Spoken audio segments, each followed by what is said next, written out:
하나님 말씀 같이 보겠습니다. 하나님 말씀은 마가복음 14장 12절에서부터 21절 말씀인데 한 절씩 교독하도록 하겠습니다. 무교절의 첫날 곧 유월절 양 잡는 날에 제자들이 예수께 여짜오되 우리가 어디로 가서 예수께서 유월절 음식을 자습식에 준비하기를 원하시나이까 하매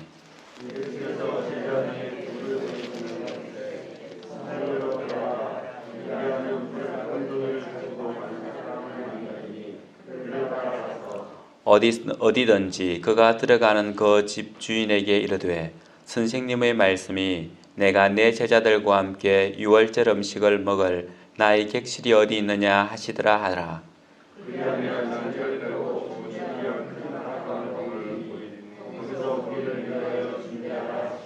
제자들이 나가 성내로 들어가서 예수께서 하시던 말씀대로 만나 유월절 음식을 준비하니라. 다 앉아 먹을 때에 예수께서 이르시되 내가 진실로 너희에게 이르노니 너희 중의 한 사람 곧 나와 함께 먹는 자가 나를 팔리라 하신대.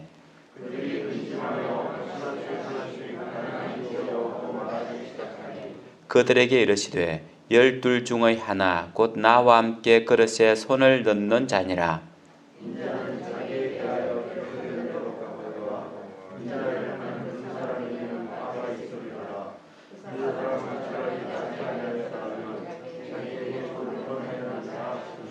아멘. 결이 참 곱습니다 라고 인사했으면 좋겠어요. 마음결. 당신의 마음결이 참 곱습니다.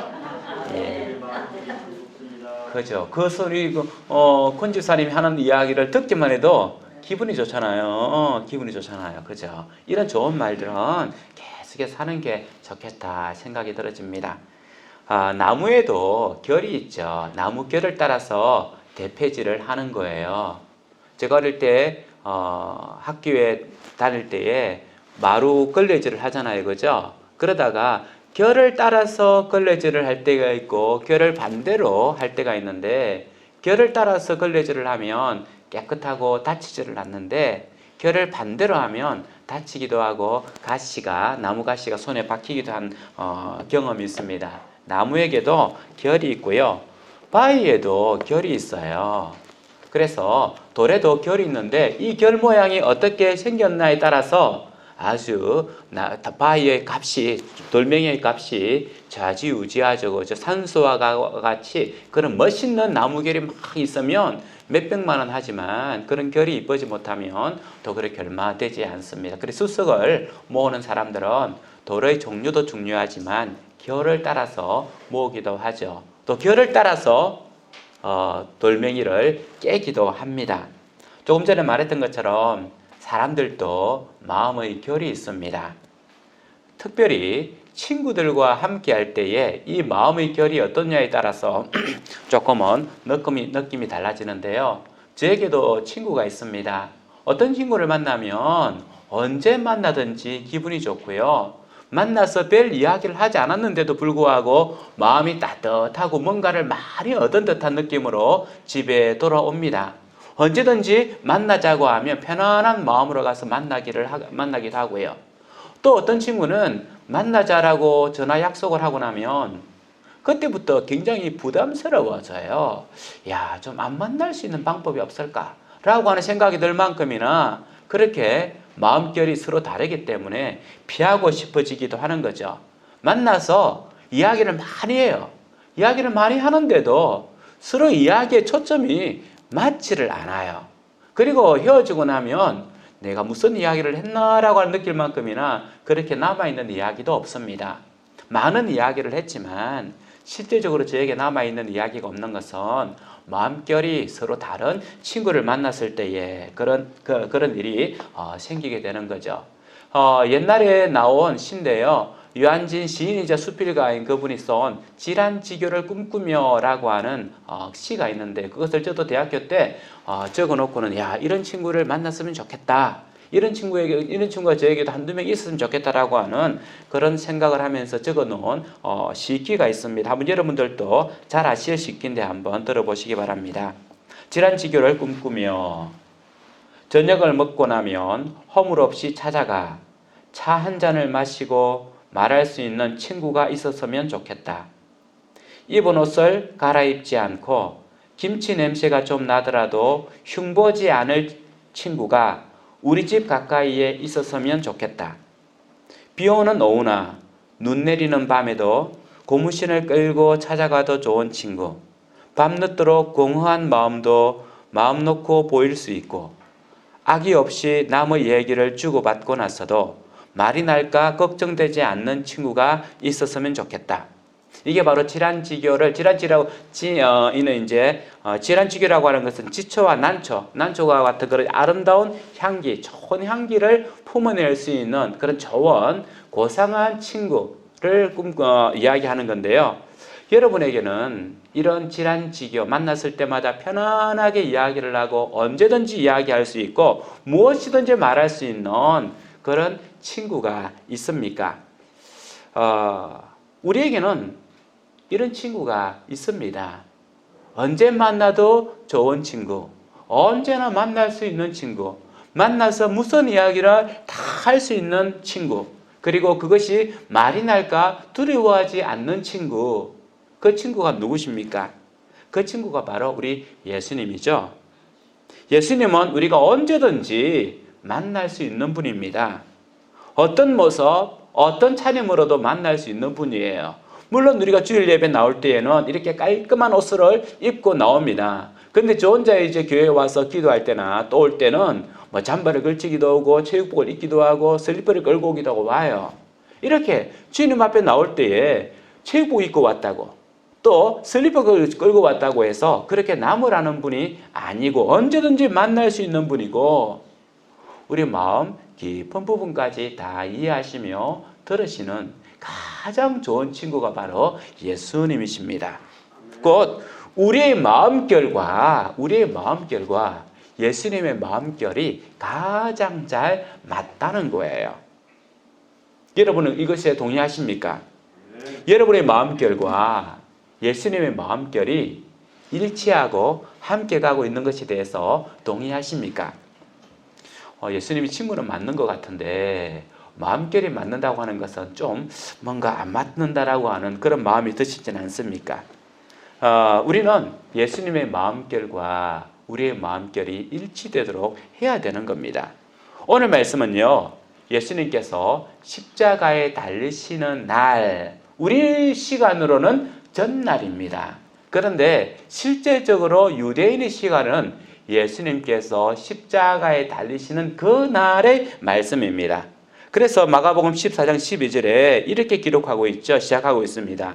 무교절의 첫날 곧 유월절 양 잡는 날에 무교절의 첫날이자 유월절 양 잡는 날에 예수님께서 달리신 날은 우리가 알고 있는 것처럼 금요일이에요. 그런데 오늘 말씀은 우리 시간대로 말한다면 목요일 저녁입니다. 우리의 시간 개념과 유대인들의 시간 개념이 다르죠. 우리는 하루의 시작을 자정으로부터 시작을 하죠. 지금 11시 한 30분쯤 됐는데요. 자정에서부터 오늘 하루가 시작된 지가 11시 30분이 지난 시간이죠. 자정에서부터 시작되는 겁니다. 그래서 새벽이 오고 아침이 오고 오전, 오후가 오고 또 저녁 밤이 오고 그리고 나서 다시금 날이 바뀌는 그런 시간의 흐름인데요. 유대인들의 시간 흐름은 자정에서부터 시작되는 것이 아니라 해지는 데서부터 시작하는 거예요. 그래서 보통은 6시부터 하루가 시작되는데 유대인의 시간의 시작은 저녁에서부터 시작합니다. 저녁이 되고 밤이 되고 새벽이 되고 아침이 되고 오후가 되면 하루가 끝나는 거예요. 다시금 저녁이 되고 밤이 되고 새벽이 되고 아침이 되는 이런 시간의 흐름이기 때문에 우리가 가지고 있는 하루의 개념과 성경에서 나와 있는 하루의 개념은 다릅니다. 그래서 예수님께서 오늘 말씀해 보면 유월절 양 잡는 날에 저녁인데 양 잡는 날이라고 그렇게 말씀을 하고 있는 겁니다. 이것이 이해가 잘 되지 않으면 성경이 뭔가 앞뒤가 바뀐 것 같은 느낌을 주기도 합니다. 예수님께서는 유월절이 시작되는 저녁에 말 그대로 유월절 저녁에 제자들에게 유월절 식사 준비를 시키고 있습니다. 오늘 말씀에 보면 두 제자라고 이야기하고 있는데 누가복음에서는 베드로와 요한을 불러서 너희가 예루살렘 성 안에 들어가서 유월절 저녁 준비를 하도록 하여라 라고 말씀하고 있습니다. 유월절이 되면 예루살렘에 엄청난 인파들이 모입니다. 엄청난 인파들이 모이는데 요세푸스 기록에 의하면 그날 유월절 날에 잡는 양의 수가 20만 마리 정도라고 이야기를 하고 있습니다. 물론 옛날 고대 역사가들이 좀 부풀린 면이 있기 때문에 그것보다 적다 할지라도 이하든지 엄청난 많은 가족들이 모여서 예루살렘에서 생활을 합니다. 그리고 예루살렘에 있는 사람들은요, 이 유월절이 되면 자기들의 방, 자기들이 집에 있는 객실, 그러니까 손님들이 머물 수 있는 객실을 무료로 대여해 주는 것이 마땅하다라고 생각을 하는 거예요. 그래서 예루살렘에 들어온 사람들은요, 똑똑똑 두드리고 빈방 있습니까? 있다라고 하면 그 집에 가서 그렇게 유월절을 지내게끔 배려해 주고 또 들어가는 것이 마땅한 거예요. 그러면 그 집주인들은 그것이 자기들의 축복이라고 생각을 하는 거예요. 하나님께서 이 나그네들을 대접해 주면 자기들을 축복해 준다라고 하는 믿음이 있었기 때문에 누구든지 집의 문을 열어서 그들이 들어와서 유월절을 지낼 수 있게끔 그렇게 배려해 줬습니다. 이 말씀에 따라서 예수님께서도 두 제자를 예루살렘 성 안에 보내면서 유월절을 준비하라라고 말씀하고 있습니다. 그런데 아마 우리 마가복음 이 말씀을 보기 위해서는 마가복음과 누가복음, 마태, 요한 네 가지 성경을 두루두루 살펴보면 훨씬 더 입체적으로 알 수가 있는데요. 아마 예수님께서는 성 안에 어떤 사람에게 약속을 했던 것 같습니다. 이번 유월절은 당신 집에 머물 거니까 당신 집에서 머물 수 있게끔 준비를 좀 해달라고 이야기를 했던 것 같습니다. 그래서 예수님의 제자들은, 제자 2명은 그 성 안에 들어가서 예수님께서 말하신 그 사람 하인을, 물동이를 이고 가는 그 하인을 만나서 그 집에 들어가서 유월절 준비를 하고 있습니다. 그리고 그 말씀을 준비하고 있는데요. 유월절을 저녁을 준비하고 있는데 오늘 우리가 살펴볼 말씀은 이 제자들이 어떻게 유월절을 준비하고 있는가라고 하는 겁니다. 오늘 말씀 14장 16절 말씀을 같이 한번 읽어보겠습니다. 어떻게 준비하고 있는지 살펴보겠습니다. 시작. 제자들이 나가 성내로 들어가서 예수께서 하시던 말씀대로 만나 유월절 음식을 준비하니라. 어떻게 준비했습니까? 예수께서 하시던 말씀대로 준비했다라고 기록하고 있습니다. 이와 함께 병영 구절인 마태복음 26장도 살펴보도록 하겠습니다. 마태복음 26장과 마가복음 14장을 왔다 갔다 살펴볼 테니까 안쪽에 빨리 펼칠 수 있도록 준비해 주시면 좋겠는데요. 26장 19절 말씀 같이 한번 읽어보도록 하겠습니다. 시작. 제자들이 예수께서 시키신 대로 하여 유월절을 준비하였더라. 마가복음 14장과 16절, 마태복음 26장 19절에서 똑같이 하고 있는 말은 뭐냐 하면 예수께서 말씀하신 대로, 예수님께서 시킨 대로 유월절 저녁을 준비했다라고 하는 것이 아주 중요한 말씀입니다. 뭐 그것이 중요할 수 있겠느냐라고 할 수 있겠지만 조금 전에 말했던 것처럼 이 말씀의 배경을 이해를 해야 된다는 거예요. 예수님께서 유월절을 준비할 때에 유월절을 준비하는 예식, 결례를 따라서 준비하는 것이 아니라 음식을 준비하는 데 있어서 예수님의 말씀대로 준비한다는 겁니다. 어떻게 말씀대로 준비합니까?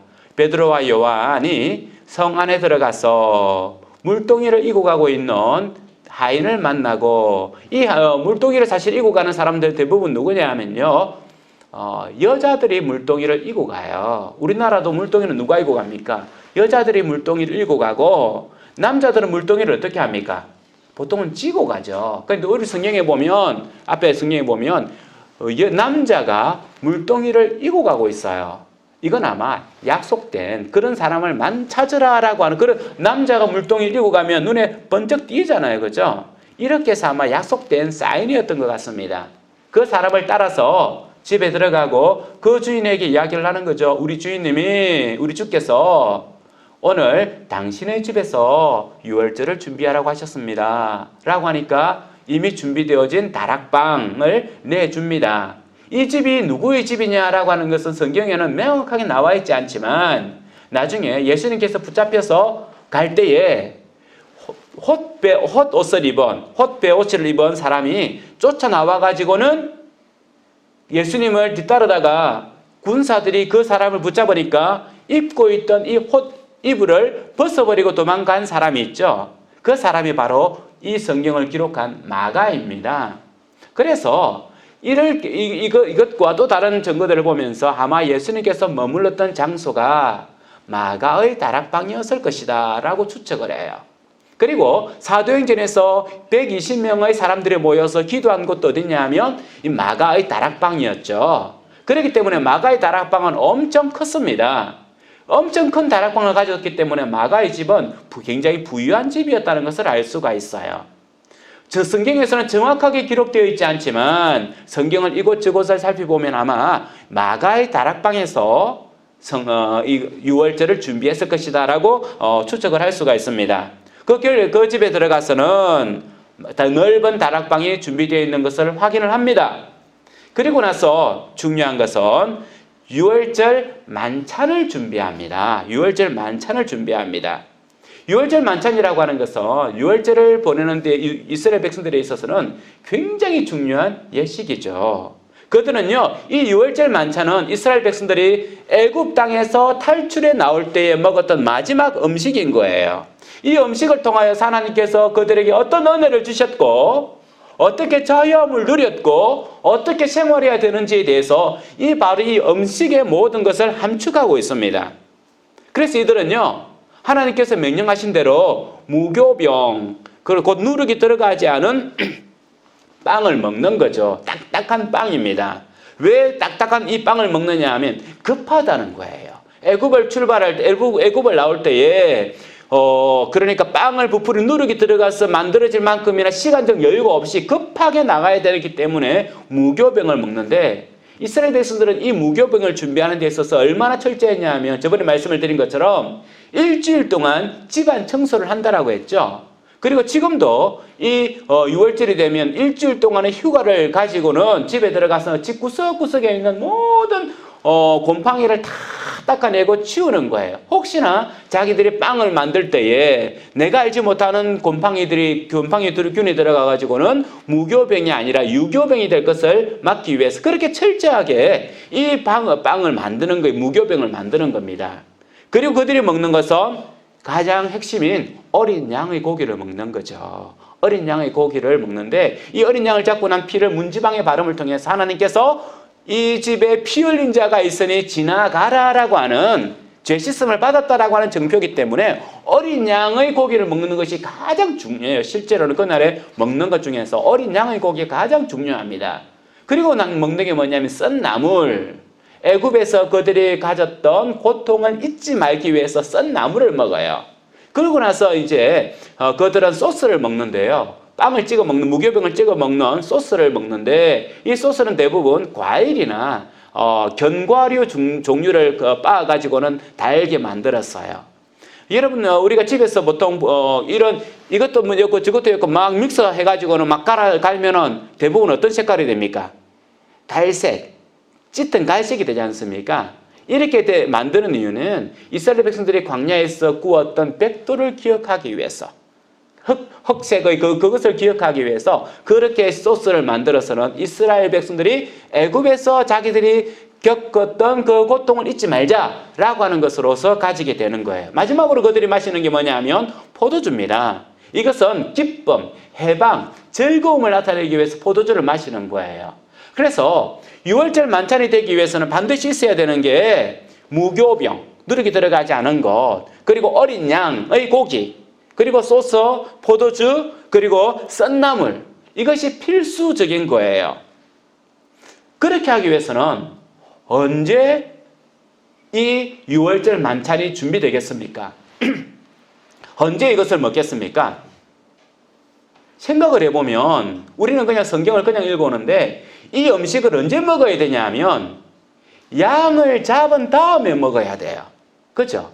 양을 잡은 다음에 먹어야 되는데 지금 이 예수님의 제자들이 모여서 유월절 만찬을 하는 시간은 양을 잡기 전의 시간입니다. 그러니까 다른 것은 다 준비를 할 수가 있어요. 무교병도 준비도 할 수 있고 썬나물도 준비도 할 수 있고 포도주도 준비도 할 수 있고 소스도 준비할 수가 있는데 뭘 준비를 못해요? 어린 양을 준비할 수가 없는 겁니다. 아직까지 성전에서 어린 양을 안 잡았기 때문에 날이 밝아야만 어린 양을 잡고 이 어린 양을 잡은 것을 구워서는 그날 저녁에 먹어야 되니까 시간적으로 맞지 않는 거예요. 곧 다른 곳에서는 유월절 만찬이 일어나고 있지 않는데 이 예수님의 제자들만이 유월절 만찬을 하고 있는 겁니다. 그렇다고 하면 제자들은 어떤 마음이 들겠습니까? 이거 아닌데. 그죠? 아닌데. 예를 들면 설날을 다른 사람들은 1월 1일에 지내는데 자기 집만 그 전날에 설날을 지낸다고 한다면 어떤 마음이 들겠습니까? 이게 아닌데. 이게 아닌데라는 마음이 들지 않겠습니까? 이것처럼 유대인들은요. 양을 잡고 난 다음에 만찬을 먹어야 되는데 예수님은 지금 다른 말로 말한다면 목요일 저녁에 만찬을 펼치고 있다는 거예요. 그렇기 때문에 어린 양이 없습니다. 왜 예수님께서 이 만찬을 하루 땡기셨을까요? 예수님께서 유월절 예식을 몰랐을까요? 여기서 알 수 있는 것은 이게 예수님께서는 마지막 만찬이라는 것을 아셨기 때문에 그래요. 내일 저녁이 없다는 것을 예수님께서는 아셨다는 거예요. 내일 저녁에 어린 양과 더불어서 이 음식을 먹을 수 있는 시간이 없고 자신이 내일 돌아가시는 것을 아시기 때문에 자신이 내일 죽을 줄 아시기 때문에 이 만찬을 하루 땡겨서 제자들과 함께 먹는 것이고 여기에 없는 어린 양의 고기는 누가 어린 양이 되는 겁니까? 예수님 자신이 어린 양이 되는 거예요. 그렇기 때문에 실제적으로 유월절 만찬의 모든 요소가 다 갖추어져서 그 전날에 보내는데 바로 이것은 예수님께서 자신이 돌아가실 줄 아셨기 때문에 다음날 만찬을 할 수 없음을 아셨기 때문에 하루 앞당겨서 만찬을 펼치고 있습니다. 하지만 제자들은 이 사실을 잘 모르죠. 그렇지만 그들이 한 것은 뭐예요? 예수님의 지시대로 예수님의 말씀대로 유대인의 결례를 따라서 그들의 예법에 따라서 준비한 것이 아니라 예수님의 말씀에 따라서 준비하셨다는 겁니다. 제자들은 예수님의 마음을 잘 몰랐을 거예요. 하지만 그들의 최대한 것은 뭡니까? 예수님의 마음에 자신의 마음을 맞추고 예수님의 뜻에 순종하는 거였습니다. 결을 맞춘다고 하는 것은 그분의 마음에 내 마음을 맞추는 거예요. 그분의 마음에, 그분의 말씀에 내 행동의 방향을 맞춰 나가는 겁니다. 그리스도인이라고 하는 것을 좀 더 쉽게 말한다면 우리 예수님의 마음에 내 마음을 맞추는 것이며 예수님의 말씀에 내 방향을 맞추는 것, 이것이 바로 그리스도인이라고 하는 거예요.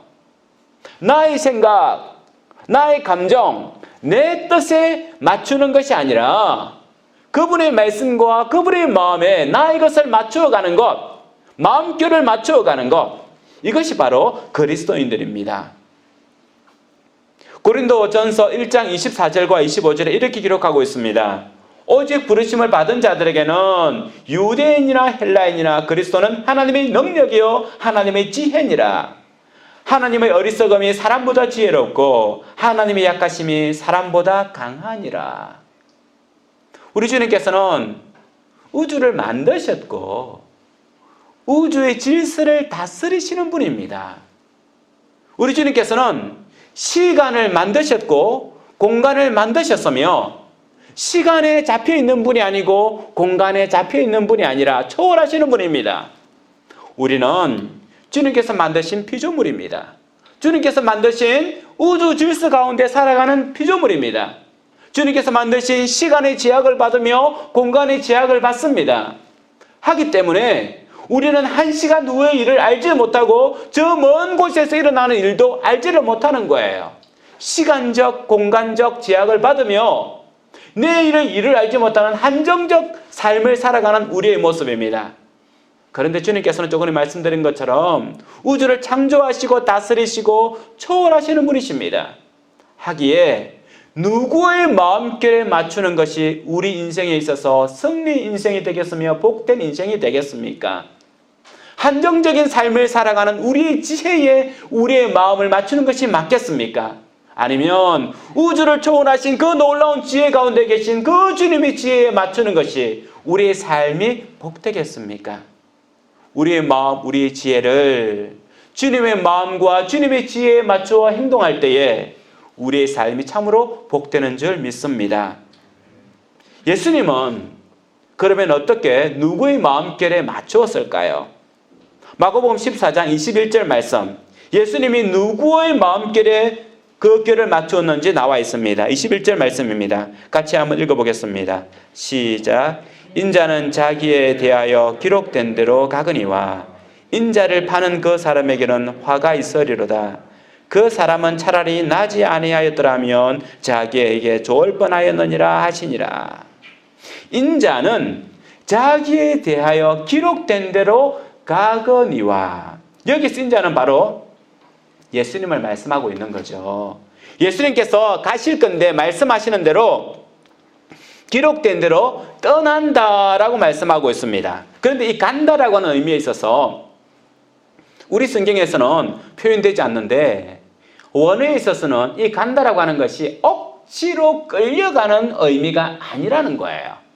우리가 이사야서 53장을 묵상하면서 어린 양과 같다라고 하면서 막 끌려가는 어린 양을 생각을 하시는데, 그래서 예수님도 억지로 십자가를 진 것처럼 우리가 이미지 그 고통 십자가를 주님께서는 억지로 진 것처럼 생각을 하는데, 여기에 간다라고 하는 의미에는 억지로 또는 타의에 의하여서 다른 힘에 의하여서 간다라고 하는 것이 아니라 자의에 의하여서 긍정적으로 이 길을 가셨다라고 하는 의미입니다.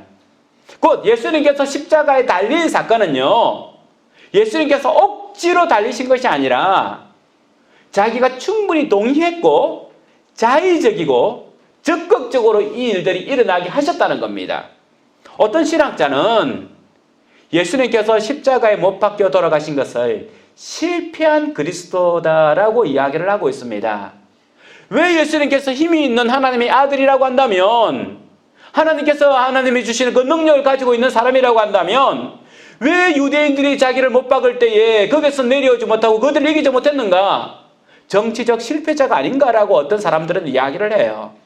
한데 예수님께서 이 십자가 지는 사건이 억지로 어쩔 수 없이 타인에 의하여 일어난 사건이라고 한다면 그렇게 해석할 수도 있겠지만, 예수님께서 십자가로 가신 것은 타의에 의하여서 억지로 간 것이 아니라 자의에 의하여서 능동적으로 이 일들을 했다는 거예요. 십자가 고통을 지셨다는 겁니다. 그래서 예수님은요, 십자가에서 실패한 인생이 아니라 우리를 구원한 구원자가 되시는 겁니다. 예수님께서는 바로 하나님의 뜻에, 하나님의 마음에 그 결을 맞춰 나간 거죠. 아버지의 뜻에 순종하며 나간 십자가 사건입니다. 그러면 우리는 어떻게 예수님의 마음에 우리 결을 맞출 수 있겠습니까? 어떻게 하면 예수님의 마음에 우리의 결을 맞출 수 있겠습니까? 우리 시대는요, 무엇이든지 열심히 하면 된다라고 이야기를 합니다. 직장생활도 열심히 하면 성공한다라고 이야기를 하고, 사업도 열심히 하면 다 된다라고 이야기하지만, 그에 따라서 신앙생활도 열심히 하면 된다라고 이야기를 합니다. 열심히 기도하고, 열심히 예배드리고, 열심히 새벽예배 나오고, 열심히 헌금하고, 열심히 하면 하나님께서 다 받으신다고 이야기를 해요. 그런데 열심히보다 더 중요한 게 있습니다. 열심히 하는 것보다 더 중요한 게 있다는 거죠. 조금 전에 말했던 것처럼 마음결을 맞추는 겁니다. 하나님의 마음, 예수님의 마음에 내 마음을 맞추는 것이 열심히 하는 것보다 더 중요하다고 하는 겁니다. 물론 열심히 하는 것이 가치 없다라고 하는 말은 아니에요. 그것도 일정 부분 맞는 말이고 중요한 의미인 것이 맞습니다. 하지만 먼저 주님의 마음결에 맞추는 것이 더 중요하다고 하는 거죠. 어떻게 주님의 마음에 우리의 마음결을 맞출 수 있습니까? 우리의 참된 고백에서부터 시작됩니다.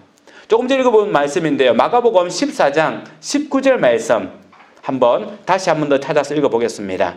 마가복음 14장 19절입니다. 시작.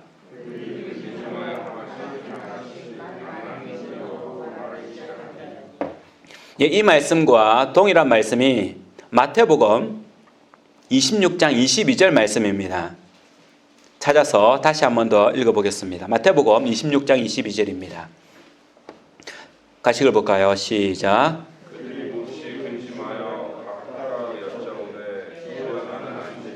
주여 나는 아니지요. 이 말은요, 주님 혹시 접니까? 라고 하는 질문을 던진 것이 아니라 주님 저는 아니지요. 당연하다는 듯이 던지는 질문인 거예요.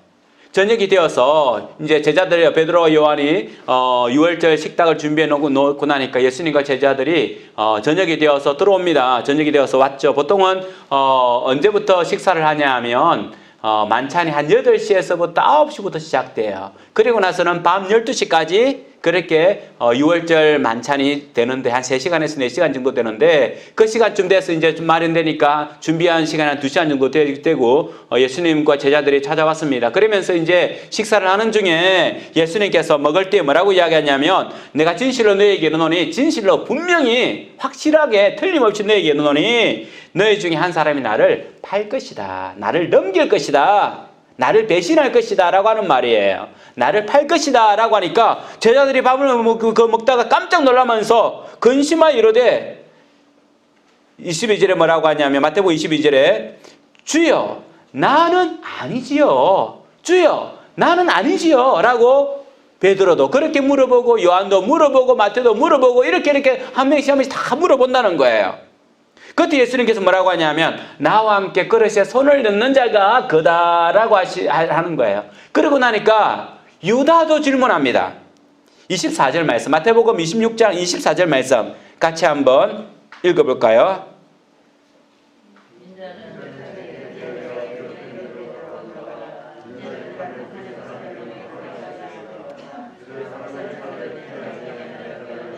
25절 읽어보겠습니다. 시작. 예수를 파는 유다가 대답하여 이르되 랍비여 나는 아니지요. 대답하시되 내가 말하였도다 하시니라. 제자들도 뭐라고 했습니까? 나는 아니지요. 나는 아니지요 라고 이야기를 했고요. 유다도 뭐라고 이야기했냐면 나는 아니지요 라고 똑같이 그렇게 질문을 던집니다. 그런데 미묘한 차이가 있죠. 제자들은 뭐라고 하면서 나는 아니지요 라고 했냐면 주여 나는 아니지요 라고 하는 질문을 던집니다. 그런데 유다는 뭐라고 이야기합니까? 랍비여 나는 아니지요. 예수님에 대한 고백이 서로 달라요. 예수님에 대한 고백이 다릅니다. 예수님은 랍비가 맞습니다. 예수님은 그 시대에 사람들에게 말씀을 전하고 지혜를 전하는 세상의 이치를 가르치는 랍비가 맞습니다. 하지만 예수님은 랍비뿐만 아니라 주이십니다. 우리를 구원하는 메시아이시며 우리 모든 삶을 주관하시는 주이십니다. 그 주라고 하는 용어는 그 시대 때에 누가 두고서만 허용할 수가 있었는데 먼저 일반 사람들은 황제만을 주라고 불렀죠. 자신의 생사여탈, 죽고 삶을 주관하는 이 생사여탈을 가지고 있는 황제가 주였습니다. 그래서 자기의 목숨과 관계되는 사람이 주라는 거예요. 그리고 노예들도 자기들에게 주가 있었는데 그들은 주인이죠. 주인이 그들을 죽일 수도 있고 살릴 수도 있기 때문에 그들의 주인이 줍니다. 그 생명과 관계되는 거예요. 그런데 이 제자들은 이때 이 예수님을 가리켜서 주여라고 하는 고백을 하고 있습니다. 그런데 유다는 뭐라고 이야기합니까? 랍비여라고 고백하고 있습니다. 작은 차이인 것 같지만 본질적 차이예요. 우리 신앙에 있어서 예수님을 랍비로 바라보는 자와 주님으로 바라보는 자, 같이 교회의 문턱에 들어오고 같이 헌금을 내고 같이 예배를 드리고 같이 찬양을 하고 같이 기도를 하는 것 같지만 이 작은 차이인 것 같지만 본질적 차이라는 거예요. 본질적 차이. 나의 삶과 죽음이 주께 달려 있습니다 라고 하는 고백과 나의 삶에 있어서 주님 도움을 좀 주십시오. 내가 경제적으로 힘들 때에 경제적으로 돈을 좀 주시고, 내가 건강이 좋지 못할 때에 건강을 좀 주시고, 우리 자녀들이 힘들 때에 우리 자녀들이 앞길을 좀 열어주시는 그런 랍비, 나의 도움이 되시는 분, 세상의 이치를 가르쳐 주시는 분은 당신입니다라고 하는 고백과, 나의 삶과 죽음은 당신께 달려 있습니다. 사는 것도 주님의 뜻이요 죽는 것도 주님의 뜻입니다. 온전히 내가 주님의 영광만을 위하여 살아갈 수 있도록 주님 나를 도와주십시오 라고 하는 것은 작은 차이인 것 같지만 신앙의 본질적 차이라고 하는 겁니다. 우리에게는 예수님을 어떻게 부르고 있습니까? 내 삶에 오셔서 나에게 필요한 것을 적당히 좀 도와주십시오. 내가 어떻게 살아가야 되는지 지혜도 주시고 능력도 주시고 힘도 좀 주십시오. 나의 도움이 되어 주십시오 라고 한다면 랍비인 것이 맞습니다. 주님이 그렇게 하지 아니할지라도 나는 역시 주님의 것입니다. 주님이 나의 건강을 빼앗아간다 할지라도, 주님이 나의 물질을 빼앗아간다 할지라도, 주님께서 나의 자녀를 빼앗아간다 할지라도, 나의 몸을 친다 할지라도 나는 주님의 것입니다 라고 하는 것이 바로 주님이라고 하는 고백에 담겨 있는 겁니다. 그래서 빌립보서 2장 10절과 11절에 하늘에 있는 자들과 땅에 있는 자들과 땅 아래에 있는 자들로 모든 무릎을 예수의 이름에 꿇게 하시고 모든 입으로 예수 그리스도를 주라 시인하여 하나님 아버지께 영광을 돌리게 하셨느니라. 우리가 주님을 주라 고백할 때에 하나님께 영광이 된다는 겁니다.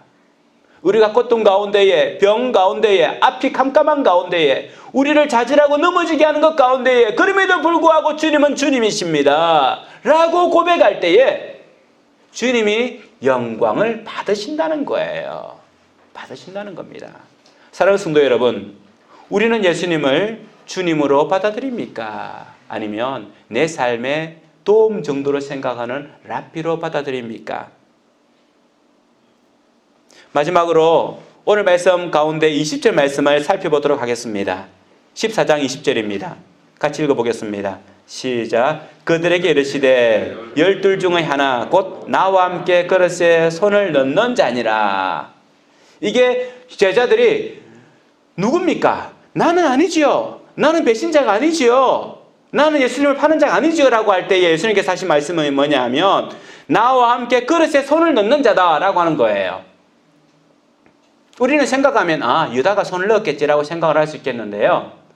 우리가 지금 최후의 만찬, 레오나르도 다빈치가 그린 최후의 만찬을 보면 예수님이 한 가운데 앉아 있고 제자들이 양옆으로 이렇게 펼쳐져 있는 이런 구조잖아요. 이건 서양식 식탁이고요. 유대인들의 식탁은 띠거자 식탁이에요. 식탁 이런 식으로 되어 있어요. 그래서 오른쪽 끝에는 말석이에요. 오른쪽 끝에는 말석이고 왼쪽 상이 띠거자 이렇게 되어 있으면 오른쪽에 이쪽에 있는 건 제일 말석이고요. 제일 상석이 어디냐 하면 왼쪽 가운데 자리가 상석이에요. 왼쪽 띠것이 이렇게 되어 있으면 여기 앉아 있는 게 상석이에요. 아마 예수님께서 여기 앉았었을 거예요.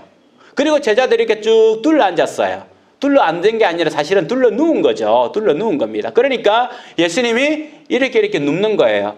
아마 성경에 보면 예수님 오른편에 누가 앉았냐 하면 요한이 앉았을 거예요. 그래서 나중에 뭐라냐 하면 예수의 사랑하는 자가 예수의 품에 안기어라고 하잖아요. 곧 밥을 먹을 때에 왼쪽에 있는 사람한테 몸을 기대거든요. 그래서 아마 요한이 예수님이 오른쪽에 앉았을 것이다 라고 생각을 해요. 이런 식으로 앉아 있는데, 그렇다고 하면 이 식탁에 아까 말했듯이 그릇이라고 하는 것은 소스예요. 소스. 빵을 소스에 찍어 먹는데 우리처럼 소스장을 개인적으로 다 주는 게 아니에요. 같이 두고 소스를 찍어 먹는 거예요. 그렇다고 하면 예수님이 먹는 그 소스 그릇에 유다만 찍은 게 아니에요. 요한도 찍었을 것이고 마태도 찍었을 것이고 여러 제자들도 이 소스에 찍었을 거예요. 그런데 예수님은 뭐라고 이야기하냐면 나와 함께 그릇에 손을 넣는 자, 소스를 찍어 먹는 자라고 하는 뜻이에요. 그러니까 제자들은 뭐라고 합니까? 나는 아니지요. 나는 아니지요. 나는 아니지요. 라고 이야기를 하는 거죠. 여기서 말하는 건 뭘까요? 꼭 유다만 가리킬 수도 있겠다 하겠지만 우리가 이 말씀에 있어서 유다를 정죄하는 것이 아니라 나도 그 그릇에 손을 담을 수 있는 사람이라고 하는 것을 기억해야 된다는 거예요. 그 소스 그릇에 우리는 언제든지 손을 집어넣어서 소스를 찍어 먹을 수 있는 사람들이라고 하는 것. 우리는요, 예수님의 식탁에서 벗어난 사람들이 아닙니다. 우리도 예수님의 유월절 식당에 같이 앉아있는 사람이에요. 그렇기 때문에 예수님 앞에 있는 그 소스 그릇에 우리는 언제든지 소스를 찍어 먹으면서 손을 넣을 수 있는 사람. 이게 그리스도인들입니다. 곧 그 말은 우리도 언제든지 예수님을 부인하고 예수님을 배신하고 예수님과 반대 방향으로 갈 수 있는 존재임을 고백한다는 거예요. 그래야만 우리는 우리의 구원을 어떻게 이루어갑니까? 두렵고 떨림으로 구원을 이루어가는 거죠. 나는 절대 저 소스 그릇에 손을 담글 사람이 아니야 라고 한다면 두렵고 떨림으로 구원 이루어갈 수 없어요. 나도 실수든지 의도적이든지 저 그릇에 손을 담을 수 있는 사람이다라고 하는 마음이 있다고 하면 바로 그것이 구원을 이루어가는 사람의 자세, 두렵고 떨림으로 구원을 이루어가는 사람의 자세라는 겁니다. 유다도 그 그릇에 손을 넣었죠. 그래서 유다는 어떻게 합니까? 맞습니다. 예수님을 팔았습니다. 예수님을 판 것까지는 유다도 했지만 베드로도 했어요. 베드로도 예수님을 배신하고 부인했습니다. 성경에 보면 그가 베드로를 가리켜서 그가 저주하며 맹세하여 이르되 나는 그 사람을 알지 못하노라. 저주하며 맹세했다는 거, 예수님을 저주했다는 거예요. 어떤 욕으로 어떤 말로 저주했는지는 모르겠지만 예수님을 저주하며, 그 저주라고 하는 것은 그냥 일반적으로 욕하는 것이 아니라 이때 쓰이는 저주들은요, 하나님으로부터 완전히 멸망받으라 라고 하는, 지옥이나 가라 라고 하는 정도의 용어라는 거예요. 지옥에 떨어질 저 사람, 나는 저 사람을 모릅니다. 그런 식으로 했다는 거예요. 그러니까 베드로의 배신이나 유다의 배신이나 하나님 보실 때 누가 더 크냐의 문제가 아니라는 거죠. 그런데 유다는 어떻게 했습니까? 마태복음 27장 3절에 보면 그때에 예수를 판 유다가 그의 정죄됨을 보고 스스로 뉘우쳐 그 은 30을 대제사장들과 장로들에게 도로 갖다 주었습니다. 굉장히 양심 있는 사람이잖아요. 내가 잘못했구나 하면서 은 30을 가져와 대제사장에게 던집니다. 나는 내가 잘못한 것 같아요. 돈 다시 가져가요 라고 했다는 거예요. 그리고 나서는 어떻게 합니까? 유다가 은을 성소에 던져놓고 물러가서 스스로 목매어 죽으니라. 그가 뉘우쳤지만 죽게 돌아오지는 않았죠. 죽게 돌아오지는 않았습니다. 스스로 뉘우쳤지만 또한 스스로 목매어 죽어버렸습니다. 그런데 베드로는 어떻게 합니까? 저주하여 맹세한 그가 닭소리가 울리니까 베드로가 예수의 말씀에 닭 울기 전에 내가 3번 나를 부인하리라 하심이 생각나서, 뭐가 생각났다고요? 예수님의 말씀이 생각나서 조금 전에 유다는 뭡니까? 마음에 뉘우쳐서 말씀이 기억난 게 아니라 이러면 안 되지, 양심의 가책을 받았다는 거죠. 그런데 베드로는 뭐예요? 말씀이 생각나서 밖에 나가서 심히 통곡하니라. 밖에 나가서 심히 통곡했다는 거예요. 그리고 나서는 그가 어떻게 합니까? 예수님이 제자들과 함께 모여서 생활하는 사람으로 바뀌는 거죠. 회개하고 돌아오는 거예요. 예수님의 무리 속에 다시금 있는 겁니다. 그렇습니다. 조금 전에 말씀을 드린 것처럼 우리도 누구든지 예수님께서 찍는 그 소스 그릇에 손을 담을 수 있는, 누구든지 배신할 수 있는, 예수님을 떠날 수 있는 성정을 가진 사람입니다. 그런 미약한 의지를 가진 사람입니다. 연약한 지혜를 가진 사람이고 연약한 힘을 가진 사람입니다. 넘어질 수 있고요, 쓰러질 수 있고, 배신할 수 있고, 떠날 수 있고, 죄 가운데 살아갈 수가 있습니다. 그때 주님께서 이렇게 요구하는 건 뭡니까? 돌아와라. 내가 너를 씻기겠다. 돌아와라. 내가 너의 상처를 싸매어 주겠다. 돌아와라. 내가 너와 함께 하겠다. 그 말씀을 기억하며 심히 통곡하고 돌아와서 주님의 손을 잡고 나가려고 하는 그것, 주님의 마음결에 내 마음을 맞추려고 하는 그것이 바로 우리를 살리는 겁니다. 그것이 바로 그리스도인의 자세인 거죠. 때로는 우리가 주님의 뜻과 무관한 삶을 살 수도 있고 주님의 마음을 알면서도 불구하고 모른 채 하면서 살아갈 수도 있습니다. 하지만 주의 말씀이 기억나서 주님의 그 말씀의 채널에 내가 나의 채널을 지속해서 맞추려고 애를 쓰는 그 과정이 주님께서 영광을 받으시는 과정입니다. 사랑하는 성도 여러분, 주님께서 이렇게 살아갈 수 있도록 성령님을 우리에게 보내주셨고 성령님 안에서 성령께서 주시는 그 조명 가운데에 주님의 그 마음결과 우리의 마음결을 맞출 수 있습니다. 주님의 십자가 짊어지고 가는 우리 성도 여러분, 주님의 마음과 한 마음이 되어 한 결이 되어 우리 모든 삶에서 주의 영광이 나타나기를 주님의 이름으로 축복합니다. 이 시간 같이 한번 찬송했으면 좋겠습니다.